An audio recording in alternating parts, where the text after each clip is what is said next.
I stayed at the most northern Ritz in China, and if you're looking for the perfect winter getaway, this is the hotel for you. Also, if you're traveling to Harbin soon and thinking about staying at the Ritz Harbin and wanted to see if it's worth the price, this is also the video for you.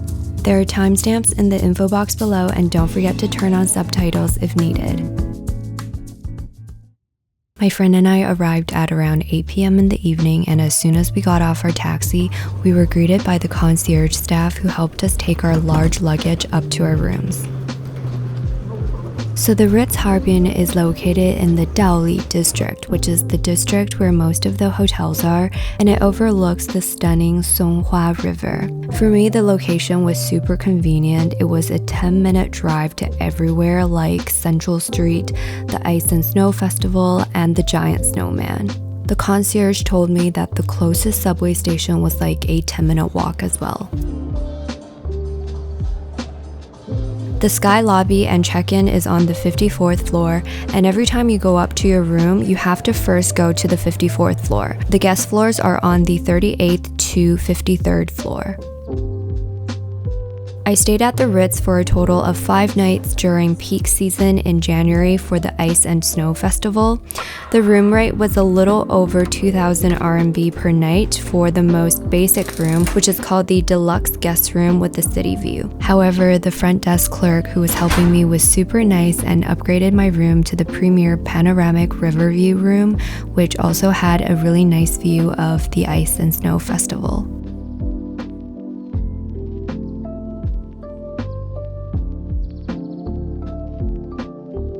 As Harbin is often referred to as the Ice City of China, I think the hotel has perfectly embodied that theme.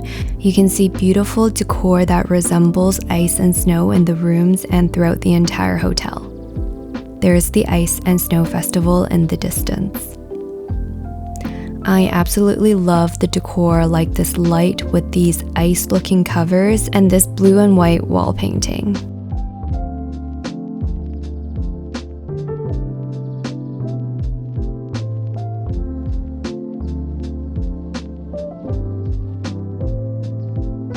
Here's the minibar area. I also love these coffee cups with the St. Sophia's Church on them. There's 3 different kinds of Nespresso pods. 2 of them are intense and creamy, so more on the stronger side, and the other one is lighter and sweeter apparently. Here's an overview of the minibar.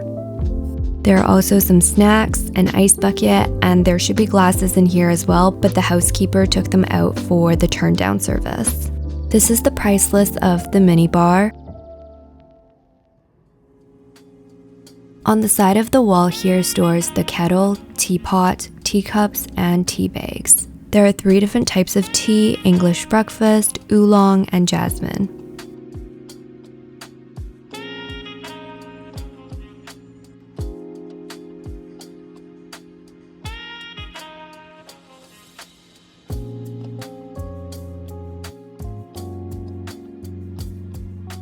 This was the cloakroom. There's a bathrobe and an umbrella, a safe in the top drawer, and slippers and stuff for polishing your shoes in the bottom drawer. There are also some extra drawers that are empty as well.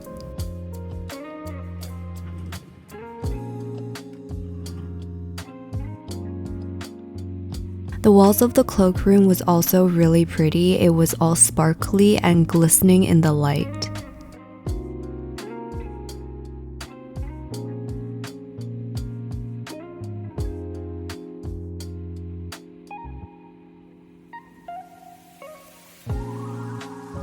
There's a stationery box with postcards, envelopes, and office supplies. Here's the full-length mirror, and I noticed that even the carpet had geometrical shapes that resembled snowflakes. Now let's go take a look at the bathroom. The entire bathroom is decked out in marble. The bathtub, shower, and toilet are all separated from each other.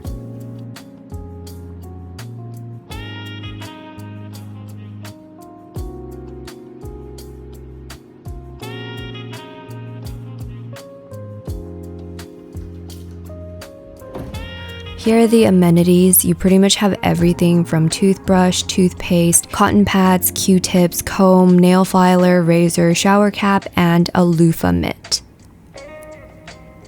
The hairdryer is from Dyson.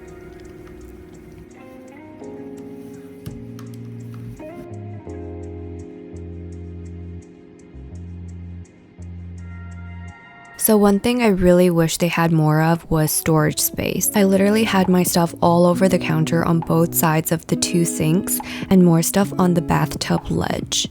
Both my friend and I got our own rooms, but imagine two girls staying together. I think there just wouldn't be enough space to put all our stuff.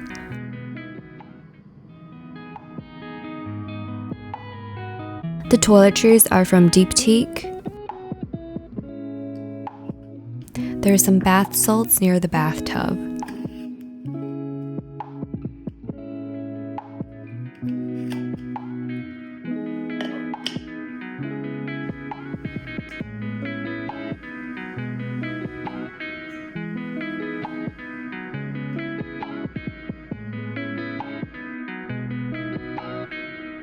There's so many functions to this toilet. I'm not going to read them out, but you can pause the video to read them. There's a control for air conditioning and heating, thankfully, because indoors in Harbin can get super hot. The control panel on the side of the bed has an USB socket and another for power plugs used in China. I think it's supposed to be type A, but I'm not sure. As for the Turndown Service, they provided this sparkly pear drink since pear juice is a must drink here in Harbin.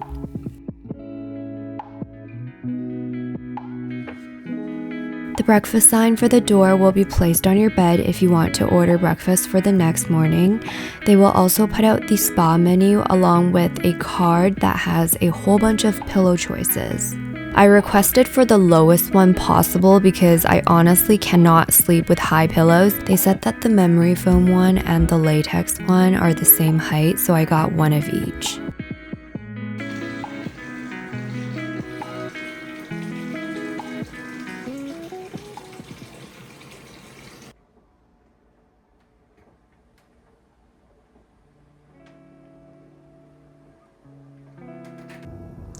Good morning, Harbin. The next morning, a staff visited my room to help me connect to the Wi-Fi because for some reason I just couldn't connect. Apparently this happens a lot for phones that are not bought in mainland China, which was the case for me.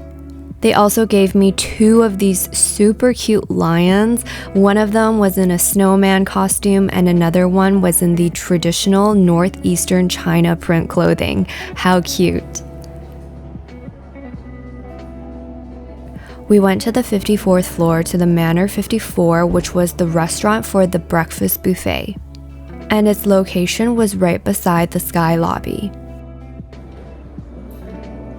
So the breakfast was complimentary for me and my friend, and I really want to give a big shout out to Katrina and Lillian at the Ritz, who were just super warm and attentive. They took care of us really well and made our stay extra enjoyable. There's a gorgeous view of Harbin in this restaurant, and you can see the giant snowman from up here. The breakfast goes from 6:30 to 10:30 a.m. and we went around 9:30 a.m. I read these posts on RedNote saying that there was a really limited selection for breakfast, which was definitely not the case.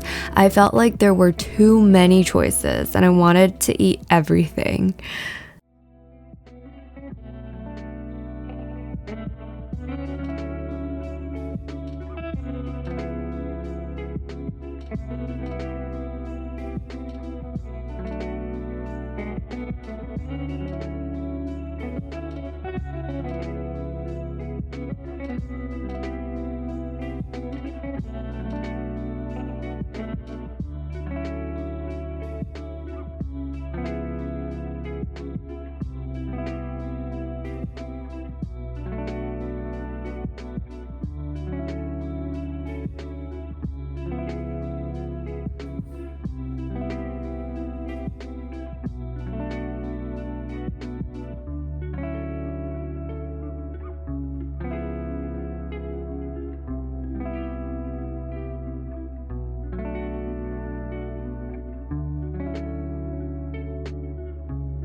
Yeah.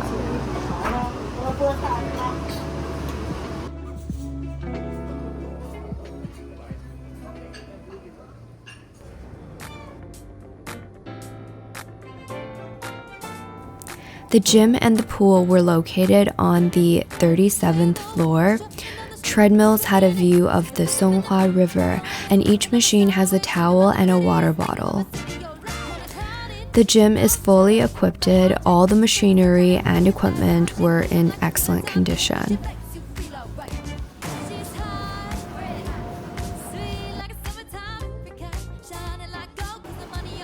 The pool is 130 meters deep.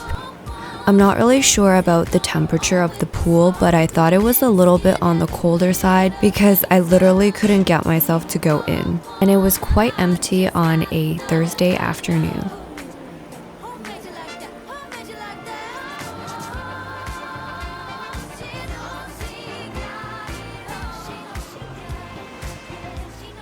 There's also a very spacious resting area.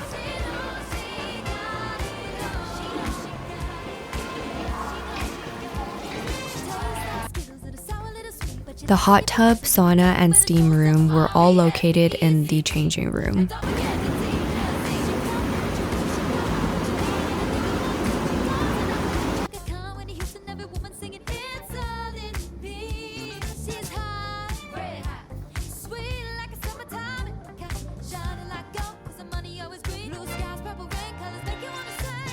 In the evening, we checked out the Flair Bar located on the 56th floor.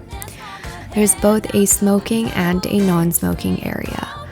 There was quite a bit of fog that evening, so we didn't really get a view. Their signature drinks are definitely the coffee one, topped with a gorgeous St. Sophia's church made out of ice.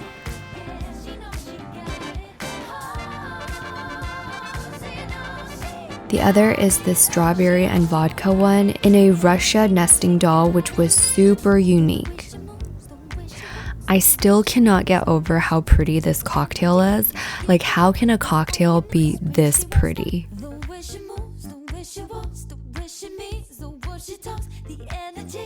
So I'm gonna end the video right here, guys. I had a great time staying at the Ritz and would highly recommend. You're really not gonna get another hotel better than this one in Harbin. If you have any questions at all, leave them in the comments below and I'll try my best to answer. If you enjoyed watching this video, don't forget to subscribe and I'll see you in the next one. Bye, guys.